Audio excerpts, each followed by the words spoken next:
Hello, and welcome to A Word of Hope on Monday of the 15th week in Ordinary Time. I am Father Jim Marchionda, coming to you from my music studio at St. Pius Priory in Chicago. Yesterday, on the 15th Sunday of Ordinary Time, we heard the Gospel of Matthew about the sower who goes out to sow seeds. Some fell on the path, didn't grow at all. Some fell on thin soil, didn't grow at all. Some fell on rocky ground or among thorns, didn't grow at all. Some fell on rich soil and grew. Today's Gospel of Matthew is somewhat of the same question about where we sow our seeds. Do we sow them where they count, where they really matter? The Gospel is very hard. We heard a similar Gospel a couple of weeks ago. It's rather harsh, where Jesus says to his apostles, "Do not think that I have come to bring peace upon the earth. I have come to bring not peace, but the sword. For I have come to set a man against his father, a daughter against her mother, and a daughter-in-law against her mother-in-law." You know that story. He goes on to say that whoever loves father or mother more than me is not worthy of me. Whoever loves child more than me is not worthy of me. Very challenging gospel.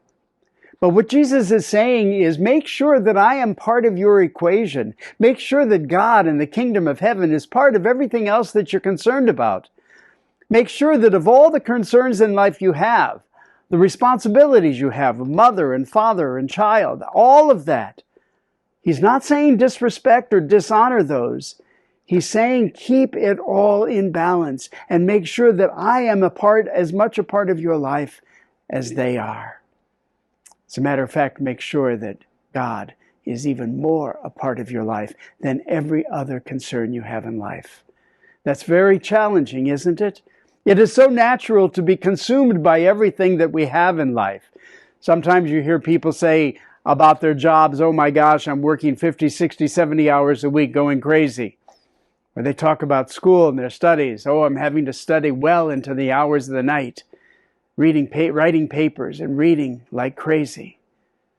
And sometimes we ask about church and they say, "Oh yeah, I go to Mass every Sunday." Where is the balance in what our daily responsibilities are and in our relationship with God? Jesus is saying, sow your seeds in that balance. And of all the responsibilities you have, make sure that God is equal to everything else that you give your time to. Give your time to God as well as to everything else in your life. God bless you.